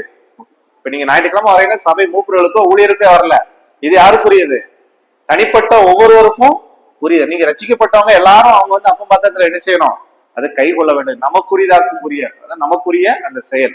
அடுத்து ஆராதனை ஒரு தொழுகை. என்ன தொழுகை அப்படின்னா தேவனை துதித்தல் எல்லாமே இதுல வந்துடும். இது நிறைய காரியங்கள் வந்துடும், தொழுது கொள்ளுதல், மகிமைப்படுத்தல் எல்லாமே அதுல வந்துடும். அடுத்து ஆராதனை ஒரு ஒரு ஐக்கியத்தின் செய்ய. நல்லா புரியுங்க, தேவன் ஏன் எனக்கு அந்த அப்பம் விட்டு ஏன் வச்சிருக்கிறாரு, சபையில இருக்கிற விசுவாசிகளா என்ன செய்யணும், ஐக்கியமா இருக்கிறதுக்கு இது வைக்க. அந்த அப்பமும் பாத்திரமும் எதை நமக்கு நம்ம நினைவு கூறுதல், ரைட்டு. ஆனா அந்த அப்பமும் பாத்திரமும் எதை நமக்கு நினைவுபடுத்துகிறது, நீங்க எல்லாரும் எப்படி இருக்கணும், ஐக்கியமா இருக்க. ஒரு ஐக்கியத்தின் செயல் ஆராதனையில வந்து ஒரு ஐக்கியத்தின் நேரம். அதனாலதான் நம்ம ஒன்னியவன்ல வாசிக்கிறோம், எங்களுடைய ஐக்கியம் பிதாவோடும் அவருடைய குமாரனாகிய இயேசு கிறிஸ்துவோடு இருக்குன்னு ஒரு வசனம் இருக்கு. அதனாலதான் சொல்லுவேன், வானத்தையும் பூமி உண்டாக்குன தேவனோட ஒரு ஐக்கியத்தின் நேரம் தான் இந்த ஆராதனை. விசுவாசிகள் ஒரு ஐக்கியத்தின் நேரம். ஏன்னா இது வந்து ஏதோ நம்ம வந்து நினைஞ்சு விட்டு போறது கிடையாது, ஒரு ஐக்கியத்தின் ஒரு காரியம் தான் இந்த ஆராதனை. அடுத்து எதிர்நோக்கு செயல், இயேசு கிறிஸ்து திரும்பவும் வருகிறார் என்பதை காமிக்கக்கூடிய ஒரு செயல் தான் இந்த ஆராதனை. அடுத்து இது ஒரு தற்பரிசோதனை, செல்ஃப் டெஸ்ட். நான் எப்படி இருக்கிறேன், இந்த ஆராதனைக்கு நான் வந்து வாரேன்னா என்னை நானே பரிசோதனை செய்யக்கூடிய ஒரு செயல். சரி, அடுத்து இது ஒரு அடையாளம். நல்லா புரிஞ்சுக்காங்க, இந்த அப்பம் பாத்திரம் வந்து என்னது, ஒரு அடையாளம், ரிமெம்பரன்ஸ் தான். என்ன இதை வந்து நினைச்சுவாங்க, இதுக்கு ஏன் சொல்லணும் அப்படின்னா இது சடங்கு கிடையாது. சடங்குன்னா என்னது, கண்டிப்பா இதை ஃபாலோ பண்ணுவாங்க அப்படி கிடையாது. இது ஒரு சடங்கு கிடையாது. நல்லா புரிஞ்சுக்காங்க, இது ஒரு அடையாளம். என்ன அப்ப வந்து யாரை குறிக்கி, அப்ப எதை குறிக்கி, இயேசு கிறிஸ்து என்னுடைய பாவத்துக்காக சரீரத்துல பாடுகளை ஏற்றுக்கொண்டார். ஏன்னா அப்ப எடுத்து ஆயிடுச்சு, ஆண்டவரே என்னுடைய பாவத்துக்காக நீ சிலுவையிலே உங்களுடைய பாடுகளை அனுபவிச்சிருந்து நன்றி ஒரு அப்படின்னு சொல்லும். பாத்திரம் என்ன சொல்லுகிறது, என்னுடைய பாவத்துக்காக நீ ரத்தம் சிந்தினி. அதான் நினைவு கூறுதல், புரியுதாங்க, ஒரு அடையாளம். ஏன்னா இதை வந்து சில பேர் என்ன செய்வாங்க, இயேசு கிறிஸ்து ரத்தமே இதுல இருக்கு அப்படின்னு சொல்லுவாங்க. அதெல்லாம் என்னது, தவறான உபதேசம். ஏன்னா நிறைய நம்மளை சுற்றி நிறைய தவறான காரியங்கள்லாம் இருக்கு. ஒரு ஆள் சொன்னாரு, இந்த திராட்சை ரசம் இயேசு கிறிஸ்து ரத்தமே இருக்கு அப்படிம்பாங்க. அப்படிலாம் கிடையாது. இது என்னது, ஒரு நினைவு கூறுதல், அதுக்கு ஒரு அடையாளம், ஒரு சிம்பிள், ஒரு அடையாளம். என்ன அடுத்து ரட்சிக்கப்படாமல் இதுல ஒரு பங்கு உள்ளதனால் எந்தவித புனித தன்மையும் ஆசீர்வாதத்தையும் பெற்றுக்கணும். பொதுவா அன்னைக்கு என்ன நினைக்கிறாங்க, இந்த அப்பம் பாத்திரத்துல கலந்து கொண்டா நமக்கு என்ன கிடைக்கும், ஆசீர்வாதம் கிடைக்கும். அப்படிலாம் வேதத்துல சொல்ல, அப்படி எங்கேயும் சொல்லியிருக்கா, சொன்னா நான் கேட்டுக்கிறேன். என்ன நல்லா புரிஞ்சுக்காங்க, இது வந்து ஒரு நினைவு கூறுதல். ரட்சிக்கப்படாம சில பேர் எங்க அப்பா செய்யறாங்க, தாத்தா செய்யறாங்க, நானும் போய் என்ன செய்யணும் அதுல பங்கு கொண்டோம் அப்படின்னா அதனால என்ன ஒரு பிரயோஜனமும் கிடையாது. நல்லா புரிஞ்சுக்காங்க, இதுல பங்கு உள்ளதுனால ஒரு ஆசீர்வாதத்தையும் நம்ம வந்து பெற்றுக்கொள்றது கிடையாது. இதனால நம்ம ஆவிக்குரிய காரியங்கள் அது வேற விஷயம். ஆனா ரட்சிக்கப்படாம இதுல என்ன செஞ்சாலும் ஒரு பிரயோஜனமும் கிடையாது. அடுத்து இது வந்து பாவ விமோசனத்தை, இந்த அப்பம்பாத்தத்துல பங்குவதனால பாவ பரிகாரம் உண்டாயா நடிகர். இது என்னது, நினைவு கூறுதல் மட்டும். பாவத்தை மன்னிக்கப்படனா என்ன செய்யணும், ஆண்டவரா இயேசு கிறிஸ்துவை உள்ளத்துல விசுவாசிக்க வேண்டும். இதான் மெயின் கான்டெஸ்ட், இதான் மெயின். அப்போ சில பேர் என்ன நினைப்பாங்க, இதை வாங்கி சாப்பிட்டா எனக்கு என்ன நடக்கும் நடக்கு. சில அம்மா எல்லாம் சொல்லுவாங்க, இதை வாங்கி சாப்பிட்டா என் பாவம் என்ன செய்யுமா மன்னிக்கப்படும் அப்படின்னு அறியாமையில செய்யறாங்க. அதெல்லாம் அப்படிலாம் வேதத்துல சத்தியத்துல கிடையாது. இதை இது பாவ விமோசனத்தை அப்பமும் பாத்திரமும் கொடுக்கல. இயேசு கிறிஸ்து மேல் வைக்கிற விசுவாசம் மட்டும்தான் பாவத்துக்கான பரிகாரம் உண்டு. அடுத்து அப்பம் பாத்திரம் சோத்திரம் மட்டுமே சரி. சோத்திரம்னா என்னது? அப்பத்துக்காக என்ன செய்யணும்? நிறைய சபைகள் இதெல்லாம் இன்னைக்கு சொல்றாங்களா என்னதில்ல. சில பேர் சோத்திரம் அப்பம் பாத்திரத்துக்கு ஜெபம் பண்ணையில என்ன செய்வாங்க, அங்க ஜெபத்தை வச்சிருவாங்க. நான் அடிக்கடி சொல்றேன், அப்பம் பாத்திரத்துக்காக நம்ம என்ன செய்யக்கூடாது? வேண்டுதல் விண்ணப்பம் செய்யக்கூடாது. நம்ம எல்லாம் எடுக்கக்கூடிய ஆண்டவர் செஞ்ச நன்மைகள் அவரை துதிக்கணும், அவர் செஞ்ச நன்மைகளை சொல்லணும். இயேசு கிறிஸ்துடைய பாடுமனத்தை சிந்திச்சு நம்ம உள்ளத்துல இருந்து ஏறெடுக்கிறேன், அந்த ஏறெடுக்கக்கூடியதா இருக்கணும். அங்கோ எனக்கு தாறு மாண்டவரே, எனக்கு பொருள் மாண்டவரே, இதை செய்ய மாண்டவரே என்ன செய்யக்கூடாது? அப்பம் பாத்திரத்துக்காக என்ன செய்யக்கூடாது? நம்ம செய்யக்கூடாது. இதுதான் நம்ம சபையுடைய உபதேசம், இதுதான் சத்தியம். ஏன்னா இன்னைக்கு சிலர் தெரியாம செய்யறாங்க, அது வேற. அந்நாயங்களி தெரியாம செய்யறது வேற. ஆனா தெரிஞ்சுக்கிட்டு நம்ம என்ன செய்யக்கூடாது? அப்பத்துக்காக நம்ம சோத்திரம் மட்டும்தான் நம்ம செலுத்துறோம். பாத்திரத்துக்காக நம்ம என்ன செய்யணும்? ஆண்டவர் செஞ்ச அந்த காரியங்களை சோத்திரம் செலுத்த வேண்டும். வேண்டுதல் விண்ணப்பம் என்ன செய்யக்கூடாது? நம்ம வைக்கக்கூடாது. சில அறியாமல் செய்யறாங்க, அது தேவன் மன்னிச்சிடும், அது வேற விஷயம். நம்ம சத்தியத்தை தெரிஞ்ச பின்பு என்ன செய்யக்கூடாது? நம்ம செய்யக்கூடாது. சரி, கடைசி ஒரு கேள்வி, நீ எவ்விதம் கர்த்தரை தொழுது கொள்கிறாய்? அப்போ ஏன்னா இன்னைக்கு இதை ஆக்சுவலா யாரும் பேச மாட்டாங்க, எப்படி தொழுது கொள்ளணும், என்ன செய்யணும். அதனால இன்னைக்கு நீங்க இதை கற்றுக்கொண்டு இருக்கீங்க, தெரிஞ்ச நீங்க மற்றவர்களுக்கு சொல்லிக் கொடுங்க. இதான் இது நிறைய ஒரு காரியம். அதனால நான் குறிப்பிட்ட நேரத்துல குறைவா உங்களுக்கு சொல்லியிருக்கிறேன். அதனாலே நம்ம ஞாயிற்றுக்கிழமை கர்த்தரை தொழுது கொள்வது ஒரு முறையோடு, அதை கரெக்டான சத்தியத்தோடு நம்ம தொழுது கொண்டோம் அப்படின்னா தேவனுடைய நாமம் என்றென்றைக்கு என்ன செய்யும்? அதை மையப்படும். சரி, அப்ப இன்னைக்கு நம்ம பைபிள் ஸ்டடியில என்னெல்லாம் கற்றுக்கொண்டோம் அப்படின்னா, வெளிப்படுத்தின விசேஷம் 19ஆம் அதிகாரத்துல 10 வசனத்தை கற்றுக்கொண்டோம். பரலோகத்தில் உள்ள திரளான ஜனங்களின் அல்லேலூயா. அந்த உபத்திரவ காலத்துக்கு அப்புறம் ஒரு என்ன செய்த ஒரு மகிழ்ச்சியை காரியங்கள் நம்ம பார்த்தோம். 24 மூப்பர்கள் என்ன செய்யறாங்க? அல்லேலூயா பாடுறாங்க. அப்ப 24 மூப்பர்கள் யாரு? அது சபையை குறிக்கும். 24 மூப்பர்கள் சபையை குறிக்கிறது. சரி, அடுத்து ஆட்டுக்குட்டியான திருமணம் விருந்து. இன்னும் ஆட்டு திருமணம் நடந்திருக்கா? நடக்கல. இனிமே தான் என்ன செய்ய போகுது? நடக்க போகுது. என்ன நம்ம இதெல்லாம் நடக்கல, நம்ம பரலோகத்துல இருக்கோம். என்ன இங்க பூமி முடிஞ்ச உடனே நம்ம சபை உபத்திரத்துக்கு என்ன செய்யாது, ஒருபோதும் போகாது. நம்ம பரலோகத்துல இருக்கோம். அப்போ ஆட்டுக்குட்டியானுடைய திருமணம், இதெல்லாம் நமக்கு பாக்கியவான்கள். அதனால வெளிப்படுத்தி சொல்றேன், இதை வாசிக்கிறவனு கேட்கிறவனு யாரு? பாக்கியவான்கள். என்ன அடுத்த கடைசியில தொழுதுகொள் அப்படின்னு சொல்லுகிறார். அப்ப நாமும் தொழுது கொள்ளணும். இன்னைக்கு நமக்கு பூமியில இருக்கும் பொழுதே தேவன் நமக்கு தொழுது கொள்ளக்கூடிய ஒரு சிந்தையை கொடுத்திருக்கிறார். நம்ம உண்மையிலே பாக்கியவான்கள்.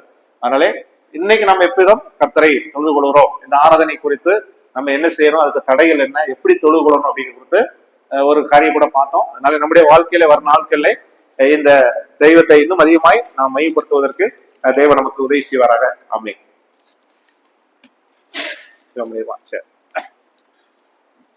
ஜெபிப்போம்.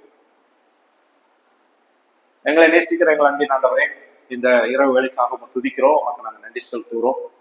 ஆமாண்டவரே, இந்த நாளிலும் உங்களுடைய பிள்ளைகளாய் இந்த இடத்துல நாங்கள் வந்து இந்த வேத ஆராய்ச்சியிலே கலந்து கொள்ளவும், உங்களுடைய விலையேறப்பட்ட சத்தியத்தை நாங்கள் தெரிந்து கொள்ளவும் நீர் எங்களுக்கு இறக்கம் பாராட்டுறதுக்காக உங்களுக்கு நன்றி செலுத்துகிறோம். ஆண்டவரே, உண்மையிலே இன்னைக்கு நாங்கள் பாக்கியவான்கள். இந்த பூமியிலே நீர் எங்களை தெரிந்து கொண்டிருக்கிறீர். ஆண்டவரே, நாங்கள் தெரிந்து கொள்ளப்படுவதற்கு நாங்கள் யோக்கியமானவர்கள் அல்ல. ஆனாலும் உங்களுடைய அநாதி தீர்மானம், உங்களுடைய அன்பு எங்களை நீர் தெரிந்து கொண்டு ஆண்டவரே, எங்களுக்கு உங்களுடைய குமாரன் மூலமாய் இந்த விலையேறப்பட்ட ரட்சிப்பை கொடுத்து எங்களையும் உங்களுடைய பிள்ளைகளாய் நீர் மாற்றுறதுக்காக உண்மை துதிக்கிறோம், உமக்கு நாங்கள் நன்றி செலுத்துகிறோம். ஆண்டவரே, விசேஷமாய் இந்த மவுண்ட் சியோன் சபைக்காக சமூகத்தில் வருகிறோம். இங்கே ஆண்டவரே ஒரு சபையின் சாட்சியை ஏற்படுத்தியிருக்கிறேன். இதற்காக அநேக மிஷனரிகள்லாம் இங்க வந்து அந்த காரியத்தெல்லாம் நாங்கள் வரலாற்றெல்லாம் நாங்கள் கேட்டிருக்கிறோம். ஆண்டவரே, உங்களுடைய ரத்தத்தினாலே மீட்கப்பட்ட ஒரு சபையின் சாட்சி இது எவ்வளவு மகிமையும் கடமுள்ள ஒரு சபை என்பதை நாங்கள் நினைத்து பார்க்கிறோம். ஆண்டவர், இன்றைக்கும் ஆண்டவரே இந்த சபையை இந்த பூமியில நீர் வைத்து ஆண்டவரே உங்களுடைய நாமத்துக்கு மகிமையாய் நீர் கிரியை செய்து வருகிறேன். அதை நினைத்து துதிக்கிறோம், நன்றி செலுத்துகிறோம். தொடர்ந்து இங்கு கூடி வருகிற இந்த சபையை நீர் ஆசீர்வதித்தாரும். இந்த சபையில் இருக்கிற அன்று ஒவ்வொரு விசுவாசிகளையும் ஒவ்வொரு பரிசுத்தவான்களை நினைத்து துதிக்கிறோம், நன்றி செலுத்துகிறோம். தொடர்ந்து அவர்களை நீர் காத்துக்கொள்ளும்படியாக நாங்கள் வேண்டிக் கொள்கிறோம். விசேஷமாய் இந்த சபையில் இருக்கிற வயதான சகோதரிகளுக்காக சமூகத்தில் வருகிறோம். அவர்களுக்கு ஒருவேளை சரீரத்துல பலவீனம் சுகவீனம் இருக்குமானால் தேவன் நாமே நீர் அவளுக்கு சுகம் நலன் ஆரோக்கியத்தை கொடுத்து கர்த்தர் அவளுக்கு நீர் உதவி செய்யும்படியாக நாங்கள் வேண்டிக் கொள்கிறோம். தொடர்ந்து குடும்பங்களிலே சமாதான குறைபாடு காணப்படுமானால் தேவன் நாமே அவருக்கு குடும்பத்திலே சமாதான சந்தோஷத்தை தந்து நீர் வழிநடத்தும். என்னுடைய சமாதானத்தை நான் கொடுக்கிறேன் என்று சொல்லியிருக்கிறேன். கர்த்தர் உடைய சமாதானத்தை நீர் தந்து நீர் வழிநடத்தும்படியாக நாங்கள் வேண்டிக் கொள்கிறோம். திருமணத்துக்கு ஆயத்தமா இருக்கிறவர்களுக்கு தேவன் ஏற்ற ஒரு வாழ்க்கை துணையை நீர் காண்பித்து ஏற்ற நேரத்தில் அந்த திருமண காரியங்கள் நடைபெற்று அவர்கள் குடும்பமாய் அன்றைய உண்மை ஆராய்ப்பதற்கு கர்த்தர் அன்றைய தொழுது கொள்வதற்கு, உண்மை மையப்படுத்துவதற்கு கர்த்தர் நீர் அவர்களுக்கு உதவி செய்யும்படியாக நாங்கள் வேண்டிக் கொள்கிறோம். தொடர்ந்து அரசு வேலைக்காய் முயற்சி செல்றவர்களுக்கு ஒரு உலகப்புறமான ஒரு வேலை வாய்ப்புகளை நீர் தரும்படியாக நாங்கள் வேண்டிக் கொள்கிறோம். தொடர்ந்து ஆண்டவரே ஒரு நல்ல மழையை நீர் கொடுக்கும்படியாக சமூகத்தில் வேண்டிக் கொள்கிறோம். இன்னும் பல இடங்கள்ல அந்த குளங்கள் எல்லாம் நிரம்பவில்லை. அநேகர் விவசாயம் செய்கிறார்கள். தேவன் தாமே இந்த ஆண்டும் ஒரு மழையை கொடுத்து ஒரு செழிப்பான வருஷமாய் நீர் மாற்றும்படியாக உங்கள் சமூகத்தை நாங்கள் வேண்டிக் கொள்கிறோம். தொடர்ந்து அன்றைய குழந்தை இல்லாதவர்கள் அவர்களுக்கு அவர் சமத்தில் வருகிறோம். தேவன் தாமே அவருக்கு ஒரு கற்பத்தின் கனியை கொடுத்து நீ ஆசீர்வதியும். தொடர்ந்து குழந்தை பெற்றுக் கொண்டவர்களுக்கு அந்த குழந்தை ஆரோக்கியத்தில் இருப்பதற்கு உதவி செல்லும். பலவிதமான ஆண்டவரே வியாதியோடு அந்த ஆண்டவரே புற்றுநோய் என்று சொல்கிறார்கள். அநேகர் அந்த மாதிரி காரியங்கள் ஒருவேளை யாராவது இருப்பார்கள், தேவன் தாமே அவர்களை நீர் குணமாக்கும்படியாக, அவருடைய ஆயுசு நாட்களை நீர் கூட கொடுக்கும்படியாக உங்கள் சமூகத்தில் நாங்கள் வேண்டிக் கொள்கிறோம். தொடர்ந்து ஆண்டவரே இந்த சபையில இருக்கிற பொறுப்புள்ள சகோதரர்களுக்காக, மூப்பர்களுக்காக, ஊழியர்களுக்காக சமூகத்தில் வருகிறோம். கர்த்தர் அவர்கள் கொடுக்கப்பட்டுள்ள இந்த உட்காரண ஊழியத்தை செய்து முடிப்பதற்கு இன்னும் அதிகமான உடைய கிருபைகளை தாரும். இந்த சபை இன்னும் அதிகமாய் ஆவிக்குரிய காரியங்களை வளர உதவி செல்லும். யாவரும் ஒருமித்து உங்களுடைய நாமத்தை மையப்படுத்தவும் கர்த்தர் இன்னும் அதிகமாய் இந்த பிள்ளைகளை இந்த இடத்துல நீர் வலிமையா எடுத்து பயன்படுத்தும்படியாக நாங்கள் வேண்டிக் கொள்கிறோம். இந்த சபையை விட்டு பின்வாங்கி போனவர்கள் மறுபடியும் சபையினுடைய ஐக்கியத்துக்கு வருவதற்கு கர்த்தர் உதவி செய்யும்படியாக சமூகத்தில் வேண்டிக் கொள்கிறோம். இந்த சபையில் இருக்கிற சிறு பிள்ளைகளை நீர் ஆசீர்வதியும். அவர்களை அதிகமாக நேசிக்கிறேன். அந்த சிறுபிள்ளைகளுக்கு தேவையான ஞான, அறிவு, சரீர வளர்ச்சி எல்லாத்தையும் கொடுத்து கர்த்தர் நீர் காத்துக் கொள்ளும்படியாக உங்க சமூகத்தில் நாங்கள் வேண்டிக் கொள்கிறோம். இந்த நாளும் அடியனுக்கு இப்படிப்பட்ட இந்த சபையில ஒரு வேதாட்சியை எடுப்பதற்கு அடியன் கொடுத்த இந்த நல்ல அந்த வாய்ப்புக்காக கர்த்தரை உங்களை துதிக்கிறோம், உங்களுக்கு நன்றி செலுத்துகிறோம். தொடர்ந்து இந்த ஐக்கிய நிலைத்திருக்க, சகோதர சிநேக நிலைத்திருக்க கடவுள் நாங்கள் வாசிக்கிறபடி இந்த ஐக்கிய நிலைத்திருக்கிறதுக்கு இன்னும் அதிகமான உடைய கிருபை பலனை நீர் எங்களை தரும்படியாக நாங்கள் வேண்டிக் கொள்கிறோம். விசேஷமாய் இந்த பைபிள் ஸ்டடியிலே கலந்து கொண்ட இதை இந்த செல்லு வழியாய் பார்த்து கொண்டிருக்கிற ஒவ்வொருவரையும் ஆண்டவரே நேரே அவர்களை ஆசீர்வதிக்கும்படியாக உங்களுடைய கிருபையின் பலனை அவர்கள் தரும்படியாக நாங்கள் வேண்டிக் கொள்கிறோம். தொடர்ந்து இந்த சபையை நீர் காத்து வழி நடத்தும். இந்த ஜெப வார்த்தைகளை கர்த்தரும் இரட்சகருமே பெருமாய் இருக்கிற கர்த்தராகிய இயேசு கிறிஸ்து மூலமாய் பிதாவாய் தேவன் உமக்கே நாங்கள் ஏறெடுக்கிறோம். எங்கள் ஜீவனுள்ள நல்ல பிதாவே, ஆமென். என் ஆத்மாவே கர்த்தரை சோத்திரி, என் முழு உள்ளமே அவருடைய பரிசுநாமத்தை சோத்திரி. என் ஆத்மாவே கர்த்தரை சோத்திரி, அவர் செய்த சகல உபகாரங்களையும் மறவாது. ஆமென்.